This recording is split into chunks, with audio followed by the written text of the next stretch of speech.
jadi tidak fair menurut saya. Kenapa di kepala saya ini ada otomatis ketika melihat mereka selalu ada kebencian gitu. Gerakan ini adalah gerakan substansial. Okay. Karena dia akan, pertanyaannya justru sederhana. Masalah kita hari ini apa? Yang kita hadapi ini apa? Uang kan? Betul. Berarti jawabannya Uang. uang juga. Bukan soal mental, bukan soal birokrasi, bukan soal militansi. Jawabannya soal uang. Kalau bukan saya yang dapat, tidak ada yang boleh dapat. Iya. Dan itu Biasanya semua kayak terjadi. gitu. Ujung-ujungnya utang bertambah, utang dari zaman Belanda, zaman Orba, zaman Orde Lama, Orde Baru belum selesai tersentuh, membangun.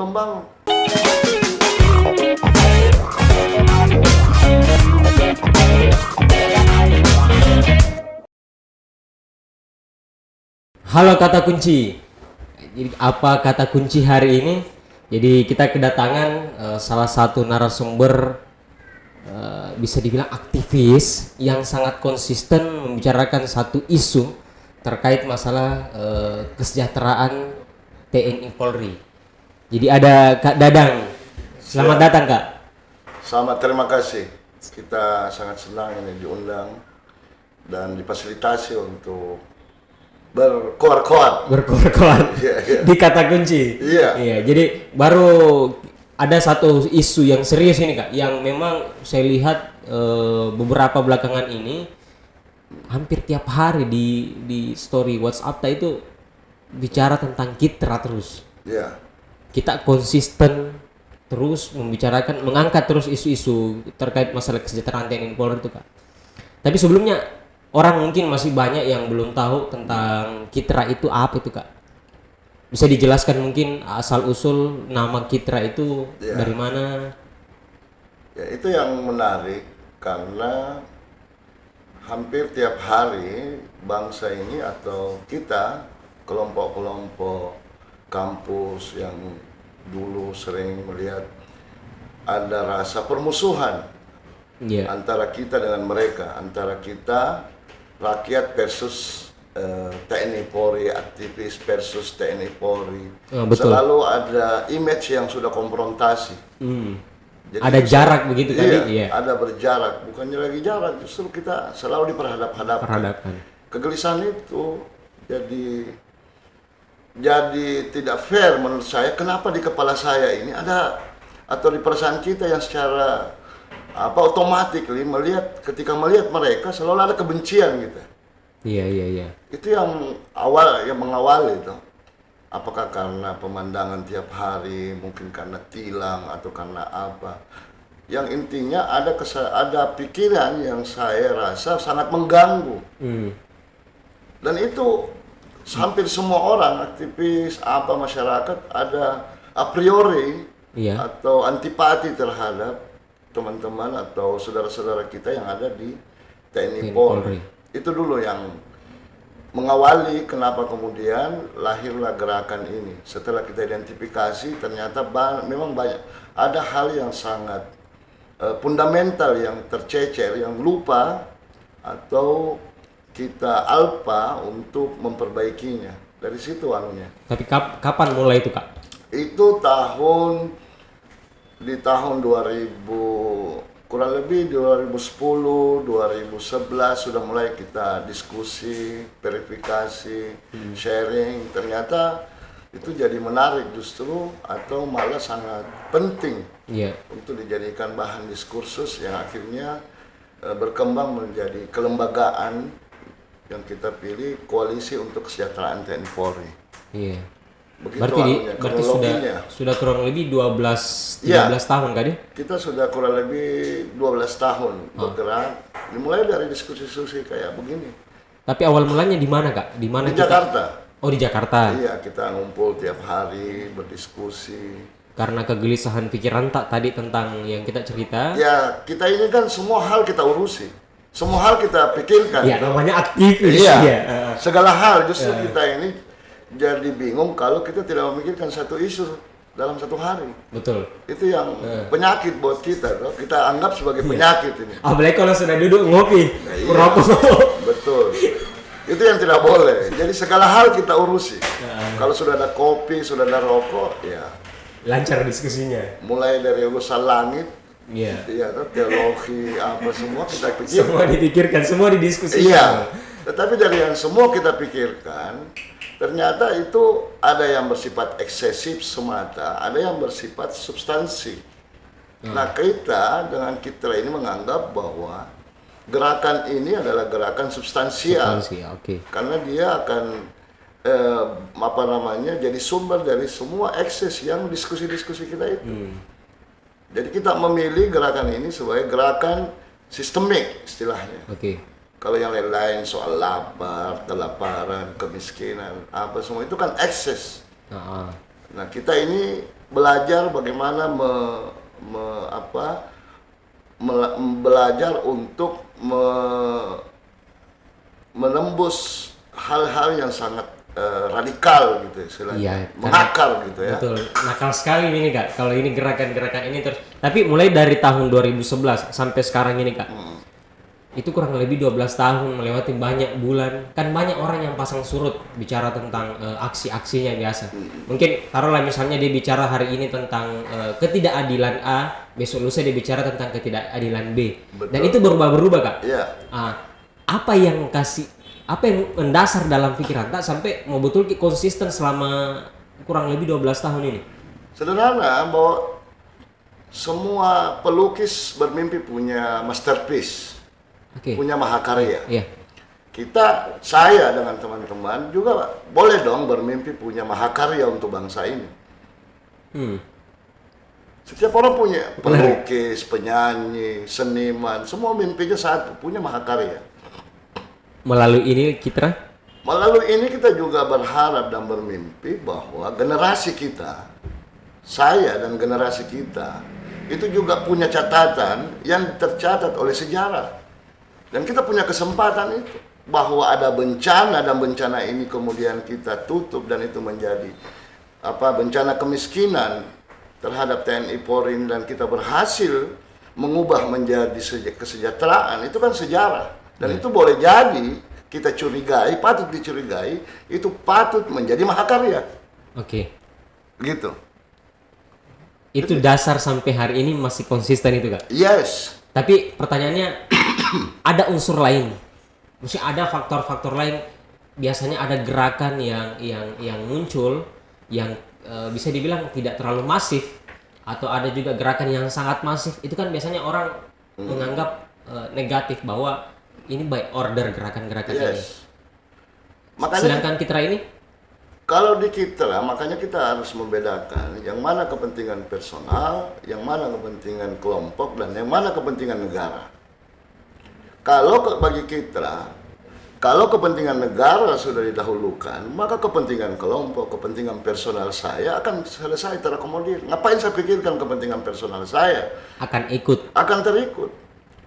Anda pesan kopi, nggak usah pesan gelas, minta aja kopi, ikut gelasnya. Coba saya kalau minta gelas, kopinya belum tentu, airnya belum tentu. Ya ngapain saya minta kopi pakai gelas ya? Nggak usah, karena itu include di dalamnya, gitu. Itu include. Makanya hal-hal ini yang kayak maksudnya ketajaman analisis ketika zaman kita bergerak di kampus, di senat, di HMI, di organisasi-organisasi. Sesungguhnya ini harus punya output dalam corak karakter berpikir kita gitu. Oke. Iya toh. Seperti apa yang arahnya seperti apa? Contoh kayak ini. Kita sudah menginstal tools berpikir, tapi tools itu tidak dibawa kemana-mana, hanya dipakai menggerutu, hanya dipakai mengecam, hanya dipakai untuk berkonfrontasi. Saya bagi kita memilih untuk menjadi sesuatu gitu. Ada nilai di luar itu kan? Ada impact-nya. Untuk apa kita pikiran kita penuh dengan buku referensi tapi tidak punya manfaat. Tapi harapannya manfaat dari gerakan ini endingnya gitu kan? Apa? Endingnya, ujung dari gerakan ini, bayangkan ujung dari gerakan ini kita pastikan setiap anak yang lahir di Indonesia itu akan punya penghasilan 10 juta minimal. Ending dari gerakan ini. penghasilan, bukan utang. Bukan. Kalau sekarang kan utang. Setiap anak yang lahir punya utang 10 juta. Kalau ini tercapai, ini akan terbalik kenyataannya. Ini kan kenyataan. Negatif. Hari ini jelek kenyataannya. Sekarang tugas kita bagaimana membalik aja menjadi positif. Oke. Dan ini ujung dari gerakan yang kita dorong melalui tuntutan kesejahteraan. Ya, tapi kan tidak semudah itu mungkin, Kak. Dari anak bayi lahir punya penghasilan 10 juta. Pertanyaannya mungkin dari mana negara bisa dapat uang sebanyak itu kalau satu bayi lahir 10 juta? Makanya kenapa dibilang ini gerakan yang tidak realistis? Karena semua bangsa ini, pemerintah kita, Menteri Keuangan terjebak pada logika uang. Pertanyaannya justru sederhana. Masalah kita hari ini apa? Yang kita hadapi ini apa? Uang kan? Betul. Berarti jawabannya Uang. uang juga. Bukan soal mental, bukan soal birokrasi, bukan soal militansi. Jawabannya soal uang. Uang, bagaimana kita memandang, menempatkan uang ini. Iya. Itu dulu. Oke. Yang salah hari ini, kita mendewa-dewakan uang, kita mempersoalkan uang, tapi mencari jawabannya di satu soal manajemen pemerintahan, sumber daya manusia. Itu tidak nyambung namanya. Apa masalahnya? Itu juga obatnya. Tapi kalau misalnya di banyak media ini, Kak, belakangan setiap gerakan muncul terblow up di media, beberapa statement koordinator lapangan, koordinator jenderal, Kak. Iya. Selalu ada statement bahwa ini karena penyebabnya karena pemerintah, arahnya ke pemerintah. Iya. Penyebabnya karena pemerintah tidak mampu mengelola anggaran karena tidak mendistribusikan, tidak memperhatikan TNI Polri terkait masalah kesejahteraannya itu. Ya, kita bicara tentang, akhirnya akan bicara pada akar persoalan.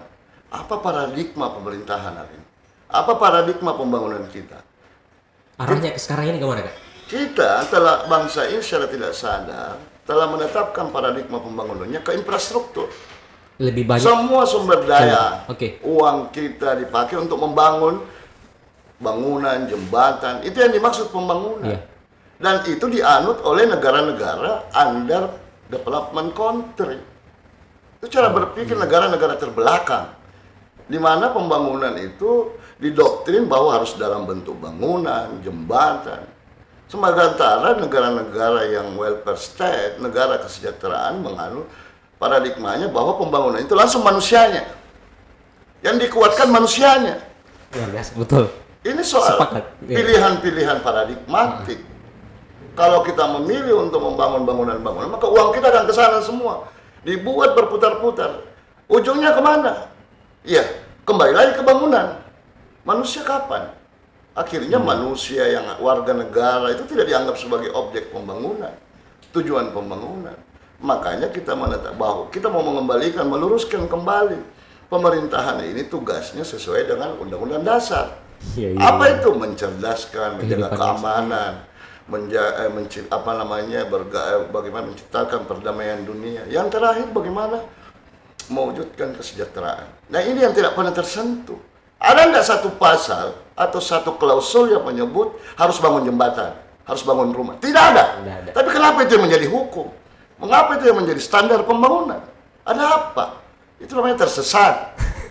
Ya, halo? Itu yang saya baca ya, saya. Pemerintah mengalami cara berpikir yang tersesat. Ya kan kita tidak buat terbuai bahwa dengan adanya pembangunan, jalan terbuka, jembatan akan terbuka, akses, investor datang. Halo, setelah investor datang, negara bilang kasih makan warga saya. Jadi kita cuma dapat uang makan, itu bentuknya dalam peraturan namanya UMR, bos. Itu pun minta juga. UMR. Iya. Jadi kita mengemis kemana-mana. Investor masuk, kita kasih alam, tanah, segala macam, segalanya keistimewaan. Kita cuma, pemerintah cuma minta kasih makan warga saya. Halo, apa bedanya dengan kambing? Dan itu yang menjadi praktek. Didewa-dewakan ini pembangunan infrastruktur. Sangat didewakan, Kak. Didewakan. Di era sekarang, di pemerintahan sekarang ini. Ya, memang makanya itu kita luruskan lewat gerakan ini. Tapi isu utamanya kesejahteraan TNI Polri. Nanti akan berefek, akan mengalir dengan akan terjadi penyeimbangan mulai dari tentara, polisi, dokter sampai itu tadi ujungnya anak yang lahir pun. Kenapa? Karena kita bisa mengarahkan, meluruskan cara pandang bahwa pembangunan itu manusia. Iya, iya, iya. Arahnya ke manusia, Tujuan sumber daya utama- manusianya. ya, pusat dari pembangunan, gerakan, kebijakan itu manusia. Iya toh. Perbaiki human resource-nya dulu, Kadi. Perbaiki urusan fisik. Pertanyaannya apa memangnya apa yang terjadi kalau tidak terjadi pembangunan? Apa yang terjadi? Nggak ada kan? Nggak ada yang mati gara-gara tidak terbangun satu gedung, satu jembatan. Cuman kan iya, yang selalu muncul adalah bagaimana mempercepat perputaran perekonomian itu selalu menjadi alasan. Iya betul. Karena dan sifatnya distribusi. itu yang terjadi. Betul berputar, tapi berputarnya di segelintir orang. Itu yang benar-benar itu terjadi di kontraktor, di apa itu berputar uangnya, tapi di situ-situ juga, nggak merembes. Iya toh. Yang lain kita ini bagaimana cara tidak kerja, tidak makan. Tapi kan ini isu yang selalu terangkat di media, kurang lebih minta 50 juta. Iya, kita langsung mematok 50 Matok juta. 50 juta. Kenapa? Karena kita bermasalah di definisi atau konsepsi sejahtera. Kita semua hari ini pasti coba cek. Pemerintah kita ini mendefinisikan sejahtera adalah kecukupan sandang, pangan, dan papan. Makanya turunannya angka-angka, oh ada uang kos, oh ada uang beras, oh ada uang ikan kering. Akhirnya turun menjadi UMR muncullah menjadi misalnya 3 juta. Ya, dan itu selalu Dan dibilang hanya itu yang kita maksud vegetatif, iya, hanya sampai di situ kebutuhan fisik saja, biologis. Ya, sesuai kebutuhan kongko, anjing kalau dalam bahasa kita, anjing juga begitu. Ada rumahnya, kandangnya, makan apa. Ya udah, dianggap cukup. Jadi, tidak mungkin kita mendorong pembangunan yang manusiawi kalau definisi atau konsepsi sejahteranya hanya sekelas anjing. Nggak mungkin.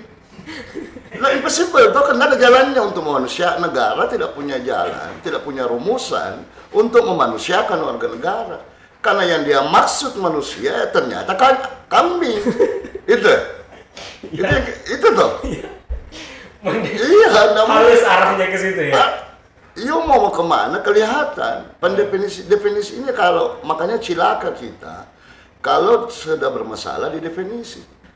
Makanya kita sedang tidak membangun, kita sedang Ini amburadul cara berpikirnya. iya. Makanya kita harus selesai dulu what the meaning welfare, apa yang dimaksud sejahtera. Untuk memahami ini, kita harus memahami dulu manusia itu apa. Manusia itu makhluk spiritual, makhluk sosial, makhluk ekonomi, makhluk budaya, makhluk biologis. Ada 6 unsur sebagai kebutuhan yang itu berimplikasi kepada biaya. Tapi ini hanya makhluk biologis saja. Biologis saja, yang penting kenyang, selesai. Tapi Kan parah. enggak gila itu Kak, 50 juta itu. Yang- Tidak ada kecemburuan dengan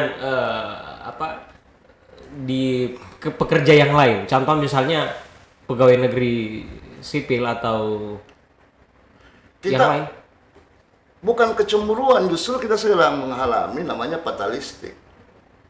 Apa itu? Kita sudah diinggapi penyakit cemburu gitu ya. Kalau bukan saya yang dapat, tidak ada yang boleh dapat. Iya. Dan itu Biasanya semua kayak gitu. terjadi. Heeh. Ini justru yang terjadi di kita. Tidak ada orang yang mau saling mendorong, saling memajukan, mensupport. Selalu didahulukan dirinya. Misalnya buruh, guru, PNS selalu merasa lebih penting dari yang lain. Itu yang terjadi. Tapi tidak apa-apa, itu di situ justru hambatan-hambatan gerakan, hambatan kita kecemburuan itu. Nah, itu Padahal spiritnya kalau ini terjadi maka akan terjadi keadilan yang mulai terdistribusi. Kenapa? Karena kita tegakkan mulai dari institusi atau instansi-instansi yang memiliki posisi sangat vital. Oke Kak. Boleh, semua penting, tetapi tunggu dulu.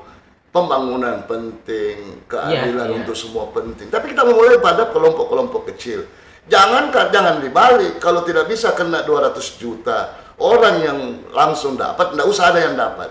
Itu kan cara berpikir. Gimana kalau harus umum? Kalau satu nggak kena, nggak boleh ada yang kena. Apa? Kalau 100 nggak dapat, yang satu tidak boleh dapat. Parah tuh. Fatalistik tadi yang kita Iya, itu yang maksud fatalistik. Kalau nggak dapat, kita 200 juta. Bagi kita, oke lah kita mulai dari 1 juta orang ini dulu. Kalau 1 juta orang ini dapat, berarti tinggal bicara 199 juta dong. Iya, iya. Jangan dibalik karena 200 juta tidak dapat, tidak boleh ada yang dapat. Parah tidak itu? Itu namanya cilaka, kita sudah saling menyandra namanya itu. Tapi coba kita balik, oke. Tahun ini kita mulai dari 1 juta orang. Iya kan? Yang itu nanti bayangkan, coba hitung dampaknya. 1 juta orang ini di circle keluarganya saja dia ada 30 orang sampai 70. Artinya apa? Kalau ini yang langsung dikasih 50 juta, ya, maka akan ada orang yang langsung ada keluarganya yang menikmati itu 30 orang. Berarti 30 juta. 30 juta orang ini bergerak ekonominya, maka akan berdampak lagi kepada 30 orang yang lainnya. Bayangkan satu anak panah eksesnya sangat luar biasa. Itu yang kita maksud. Energi kita ini untuk 1 juta orang dulu. Logistiknya negara ini untuk 1 juta orang dulu. Itu aja dulu. Fokus di sini. Sama dalam keluarga. Kalau mau makan 7 orang anaknya, bapaknya duluan kan? Iya. Coba kalau anaknya bilang, ini keluarga demokrasi nih. Kenapa kau harus duluan makan? Kira-kira apa bapak mau bikin? Ditampilin kau. Iya kan? Itu kan alami. Jadi contoh-contoh sederhana. Kenapa kita harus mendahulukan orang lain atau yang lebih strategis? Dan TNI Polri itu lembaga yang sangat strategis. Yang harus dikuatkan terlebih dahulu. Itulah yang kita perjuangkan hari ini. Itu semua penting, tapi antri pelan-pelan, tenang.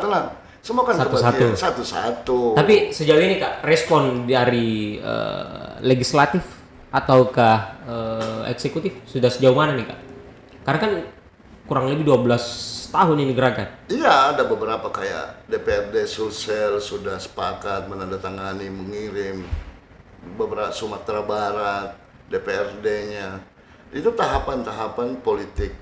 Di kita penting bagaimana mendorong dulu pemahaman bersama, mensosialisasi dukungan-dukungan, karena ada bonusnya ketika ini berjalan, maka kita agenda pertama ada mempersaudarakan kembali bangsa ini. Yang tadi melawan stigma permusuhan itu. Jadi kita mentreatment lewat bagaimana menggalang solidaritas. Tapi kalau DPR RI Kak ada respon? Kita belum pernah mengangkat ini menjadi isu di elit. Kita tidak mau, jangan sampai ini menjadi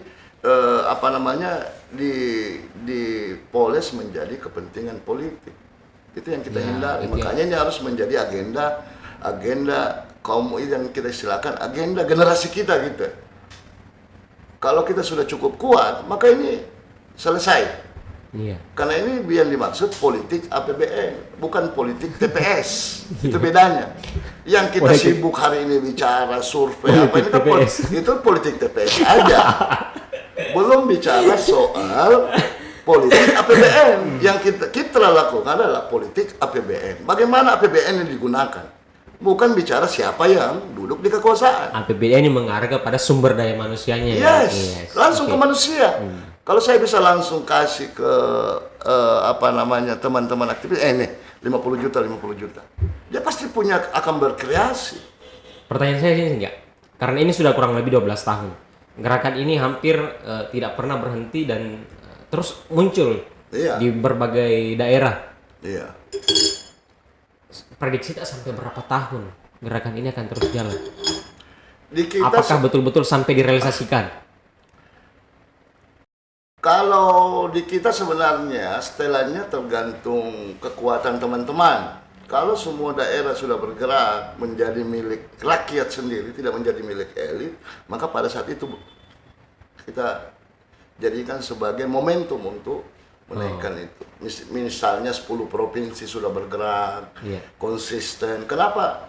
Kenapa? Karena ini juga untuk melawan budaya apa ya?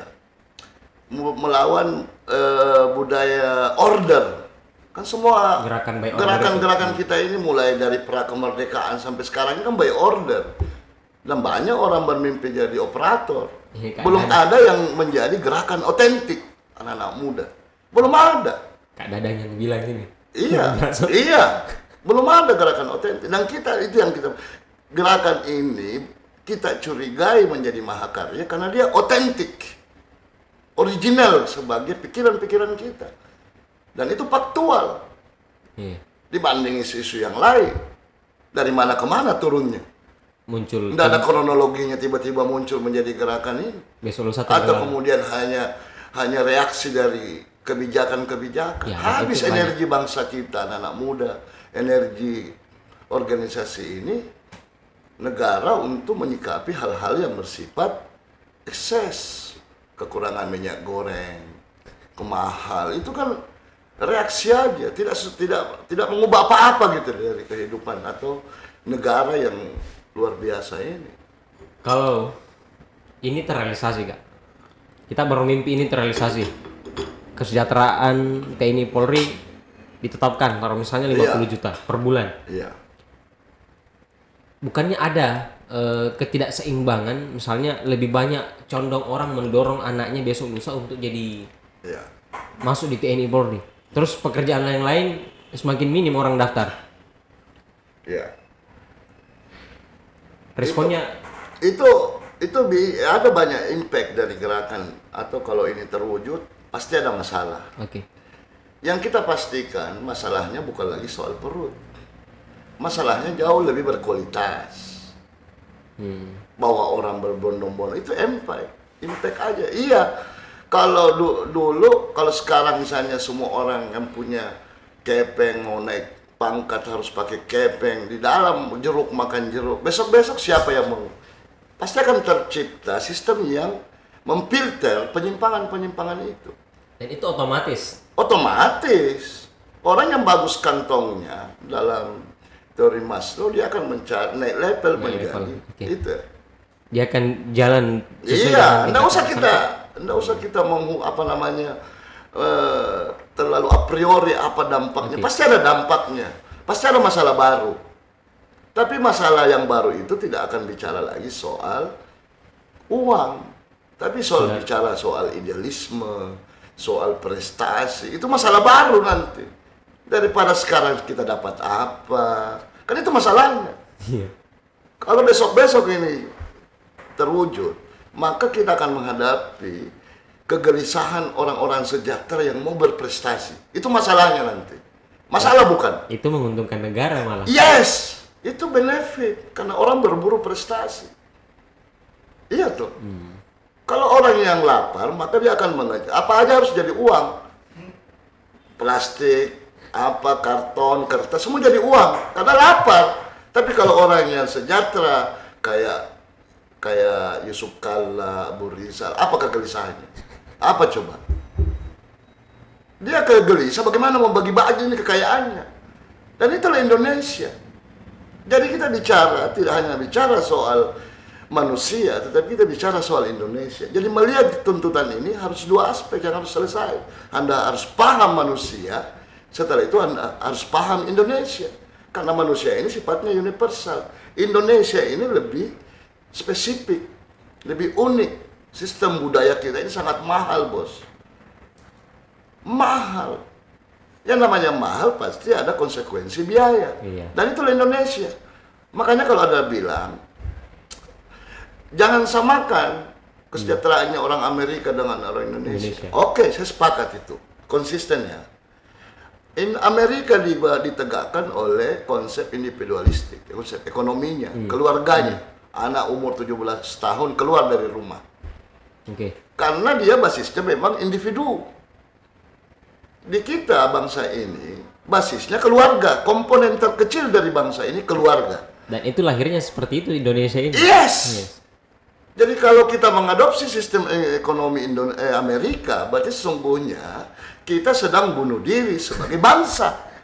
Halo? Betul. Iya dong. Iya. Karena yang kita anut, kita dewa-dewakan demokrasinya, sistem politiknya, sistem ekonominya dari Amerika, berarti kita sedang menuju bangsa-bangsa turunan Amerika. Berarti bangsa yang sangat besar ini, yang katanya bineka ini akan hilang menjadi bangsa yang homogen, yaitu apa? Ya Amerika. Kan fatal itu. Tapi bukannya sudah berjalan seperti itu sekarang kan? Ya, nah itu yang kita anggap masalah. Daripada saya harus menyikapi satu persatu, saya mulai dari hal yang paling fundamental. Apa itu? Kesejahteraan. Kalau ini bangsa sejahtera, maka apapun konsep, apapun style dari luar tidak bisa. Orang sejahtera terkanter dengan sendirinya. akan terkanter. Orang sejahtera itu akan mencari, akan terus gelisah mencari keasliannya, ke originalnya sebagai keluarga. Tapi sejauh ini Kak tidak ada koalisi kesejahteraan TNI Polri ini, sejauh mana sebenarnya hubungannya dengan lembaga Dua ini. iya. Kita tidak boleh berhubungan. Kita tidak boleh sama sekali. Kenapa ini justru harus disuarakan sama kita? Sama gerakan warga sipil. Karena mereka sudah dipatok, sudah dicabut atau sudah diamputasi hak politiknya. Selesai. Nah sekarang kalau hutan, binatang, beruang, apalagi itu komodo saja ada yang peduli, masa manusia ini 1 jutaan manusia tidak ada yang peduli. Parah tuh. Binatang aja ada LSM-nya. Iya. Memang Dijaga betul. komodo, ketuanya siapa? Yusuf Kala. Komodo aja ada yang prihatin, bos. Mereka punah. Masa bangsa ini? Kesejahteraan manusia. Manusia ini. Masa tidak ada yang peduli? Tapi respon dari lembaga TNI Polri itu gimana Kak? Ya mereka justru kita menolak dukungan atau sumbang siapapun tidak boleh, karena itu sama dengan pengkhianatan. Tidak boleh, mereka begitu aja. Jadi tidak ada sama sekali. Tidak boleh, justru tidak boleh mereka berkontribusi dalam gerakan ini. Mereka harus patuh, tunduk, dan itu modal kita ke depan. Tapi sejauh ini Kak, banyaknya gerakan aksi, ada tidak pemerintahan di daerah mungkin yang merespon tentang Banyak. Garut, Jawa Barat, Sulsel. sejauh mana? Ya, tapi kan posisinya ini karena ini sifatnya kebijakan pusat. Jadi dia harus lahir dan diputuskan di tingkat pusat. Di daerah-daerah ini dalam rangka menggalang dukungan, bagaimana mendorong ini kita sama-sama gerakan ini nanti klimaksnya di pusat. Gitu. Jadi ini tahapan untuk menuju gerakan. Jadi harus dipusatkan di pemerintah pusat dorongannya, Harus tekanannya. iya. Tapi dukungan pemerintah daerah penting sebagai representasi bagaimana kebijakan ini menjadi kebijakan bersama. Berarti mulai dari gerakan bawah dulu ini Kak. Iya, Karena kan kemarin ada juga kalau saya tidak salah nelayan yang ikut Iya. aksi. Itu hubungannya sejauh mana Kak? Karena tadi mungkin apa hubungannya kalau TNI Polri sejahtera, keseluruhan masyarakat juga ikut sejahtera. Mungkin bisa lebih spesifik tadi sampai di nelayan itu tadi turun Kak? Kenapa kita menggalang dari buruh, dari nelayan, dari semua profesi? Karena pada akhirnya itu tadi kenapa kita dorong dari lampu-lampu merah ini supaya ada bonus persaudaraan, bahwa semua warga negara ini peduli kepada TNI Polri. Itu pesan yang kita mau sampaikan. Jadi nelayan setelah kita berikan penjelasan, akhirnya dia merasa memiliki juga ini isu. Karena mereka juga di lapangan merasakan hal yang sama. Iya tuh, semua orang merasakan. Orang yang pakai motor, gelisah semua. Ini pure gerakan dari nelayan ini pure tidak ada hubungan sama sekali dengan Tidak ada. gerakan by order, tidak ada. Tidak ada. Kita yang ordernya pun alami, kita diskusi dengan mereka dan mereka menyambut bahwa itu juga mereka anggap bahwa mereka bisa menjadi bagian dari gerakan ini. Dan kita buka semua, kita undang buruh pabrik, kita undang, ayo sama-sama. Kalau tadi spesifiknya ke TNI Polri sejahtera, masyarakat juga ikut sejahtera. Iya. Logikanya? Sejahtera itu untuk yang awal kita Apa yang akan dicapai ketika kita sudah merasa terkoneksi dengan satu yang lain? Apa? Akan terbangun saling percaya, saling peduli. Bayangkan kalau mereka peduli dengan kita. TNI Polri merasa juga tidak hidup sendiri dengan penderitaannya. Kan minimal mereka ada bibit-bibit optimisme gitu ya. Tapi kan cara pandang tadi mengadopsi cara berpikir kebijakan-kebijakan dari Amerika masuk ke Indonesia itu kan sudah bertentangan memang, Mika. Kayak tidak cocok dengan kondisi sekarang ini. Iya, karena ini kan by policy. Amerika masuk ini tidak melalui dari sistem budaya. Iya, betul. Dia masuk di pemerintahan kita dengan mendoktrin, dengan teori Harvard, teori-teori ekonominya. Iya. Dan itu ada faksi-faksinya juga. Sekarang saya mau tanya semua kampus, mana ada teori ekonomi Nusantara? Ada enggak? Enggak ada. Akarnya pun dari tidak mana kita berharap tiba-tiba bangsa ini menjadi bangsa Indonesia? Nah, teori ekonominya tidak ada, budayanya tidak ada, sistem kesejahteraannya tidak ada. Terus mau menegakkan Indonesia dari mana kalau dari pikiran aja enggak ada? Iya. Betul tidak? Dia menegakkan apa? Mimpi siapa yang ketegakkan? Iya. Iya dong. Betul. Tapi kenapa bukan harus TNI Polri? Kenapa enggak ke PNS saja Kak yang apa yang sampai hari ini banyak problem? Karena mereka juga. bisa bersuara sendiri. PNS tidak ada sanksi kalau mereka demo, hakim demo tidak ada sanksinya. Tapi kan Jaksa demo tidak ada sanksinya. Kalau mereka dua institusi ini turun demo, wah bahaya Pak. tapi kondisinya juga terancam juga dia Kak. Sekarang gila. Iya, kenapa kita memilih ini? Karena mereka sudah diamputasi ke hak politiknya. Kalau yang lain melanggar, paling surat peringatan. Kalau mereka ini tidak Pak, tembak mati. Iya dong, itu bedanya. Kenapa tidak buruh kita advokasi? Suruh demo, kalau mereka bisa demo sendiri. Saya tidak usah saya dibantu karena saya bisa bersuara sendiri. Tidak ada larangan saya buat demo. Coba TNI Polri kasih cabut itu larangan untuk demo. Tapi mana ada juga PNS yang berani Kak. Takut sama atasan. Nah, sering mereka tidak ada. Kalau mereka biasa hakim demo naik 18 juta gajinya. Buruh demo biasa terjadi. Masa kesejahteraan ini ditentukan oleh demo? Parah tidak?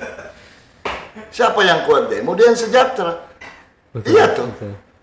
Negara mana coba yang ditegakkan oleh demo? Cuma kita, bos. Tapi apa problemnya Kak? Nah, Sejauh ini TNI Polri tidak diperhatikan. Yang menurut ya karena ada yang menyuarakan. Ada yang menganggap itu masalah. Itu saja. Yang bermasalah minyak goreng semua menjadi masalah. reaksi Dan tadi semua orang bersuara, ibu-ibu pidemo. yang tidak substantif, Yang tidak apa, bicara minyak hanya goreng. sekedar reaktif aja. Iya. Siapa yang sakit? Siapa yang gila? Saya atau Anda? Oh gimana? Iya tuh, kelihatan. Tuh. Akhirnya yang kelihatan siapa yang gila. Iya. Yang gila ya kita selama ini yang di input dengan isu-isu yang tidak jelas. Tapi karena dimobilisasi oleh media, Betul. kita dihipnotis oleh media, akhirnya Dipolarisasi sama media, betul. itu aja kekuatannya. Ini mana ada yang berminat? Tidak ada, karena mereka tahu tuntutan ini sangat sistemik. Kalau ini berubah, maka apa yang kita diskusikan tiap hari di warung-warung kopi di kampus itu akan kelar. Kita akan berdiskusi soal-soal yang lebih berkualitas. Demi kesejahteraan TNI Polri, gerakan Kitra selama 12 tahun, harapan tak terhadap pemerintah Kak, ke depan? Harapannya bahwa ubah dulu paradigma pembangunan kita. Jadikan pembangunan manusia sebagai program pokok pembangunan. Jadikan manusianya. Jangan bangunannya. Digeser aja sedikit. Dan kita akan lihat seperti apa dampak ekonomi daripada kita mengulang. Begini, bayangkan kesalahan ini kan sudah 75 kali. 75 tahun loh. Masa kedelai saja cuma 1 kali. Ini Bayangkan kita 75 kali. berulang-ulang terus. 75 kali. Yang gila siapa? Coba. Iya. Paradigma ini sudah 75 tahun kita praktekkan dan salah. Makin dalam persoalan kita. Dan kita ulangi lagi tahun depan.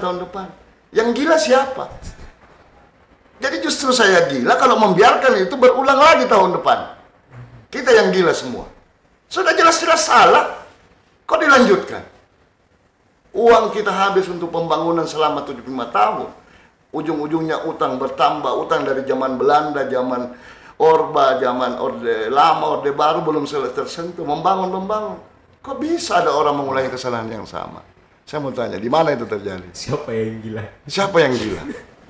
Berarti kesimpulannya harapannya terhadap pemerintah bahwa sedikit saja digeser ini. Jangan ulangi kesalahan yang sama. Ya, 75 tahun, ini jangan lagi diulangi menjadi 76 kali. Paradigmanya harus digeser sedikit. Geser sedikit.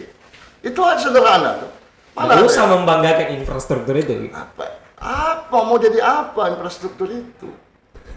Nggak ada itu dalam catatan sejarah pernah menjadi catatan prestasi. Harus bangun jembatan. Iya. Untuk apa? Apa dampaknya? Oke, Kak. Terakhir ini, Kak. Biasanya tiap narasumber ada kata kunci.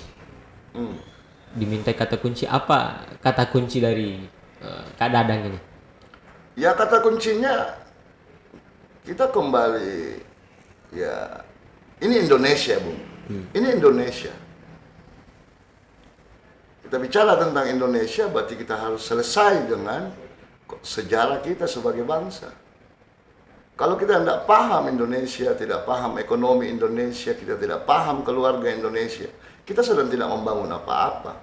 Kita justru sedang mempercepat, atau justru kita sedang bunuh diri sebagai bangsa Indonesia. Itu. Ini Indonesia. Gila.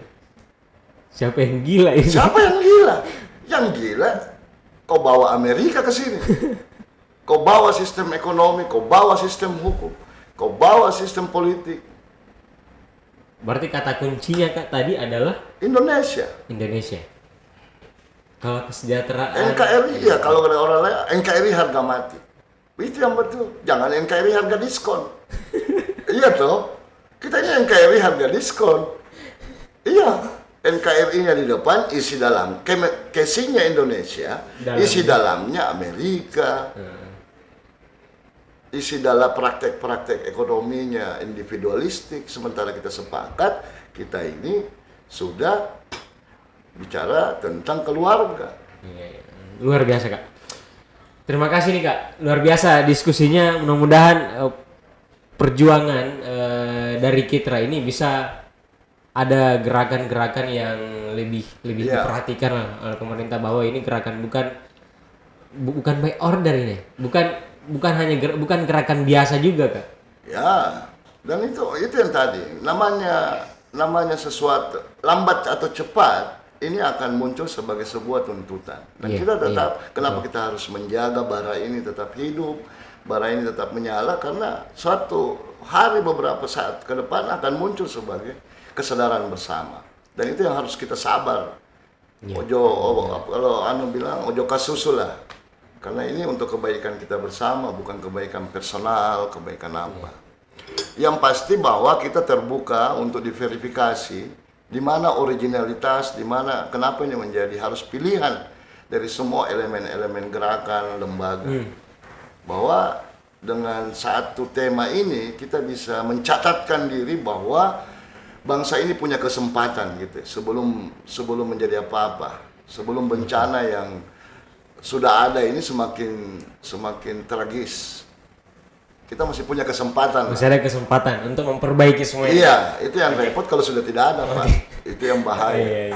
Terima kasih banyak nih, Kak, atas kesempatannya sudah hadir di Kata Kunci. Jadi jangan lupa subscribe, share, dan komen Kata Kunci, karena di video kali ini Kak Dadang sangat luar biasa membicarakan tentang bagaimana dirinya sebagai seorang aktif dan pandangan-pandangannya. Terima kasih banyak, thank you.